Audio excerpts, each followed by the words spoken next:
কাপ্তাই নতুন বাজার থেকে কাপ্তাই উচ্চ বিদ্যালয়ের রাস্তা হয়ে শিল্প এলাকা পর্যন্ত রাস্তা পানিতে ডুবে গেছে।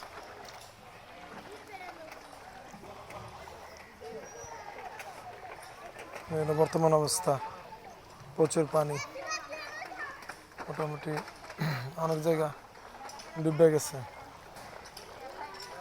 যারা দেশ বিদেশ থেকে জানতে চাইতেছেন কাপ্তাইয়ের পানির কি অবস্থা,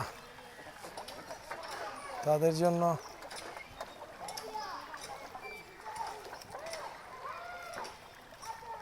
আজকের এই ভিডিও। অনেকে জানতে চাইছেন যে কাপ্তাই উচ্চ বিদ্যালয়ের রাস্তাটার কি অবস্থা। দেখেন চতুর্দিকে পানি, মোটামুটি ব্রিজ ডুবে গেছে।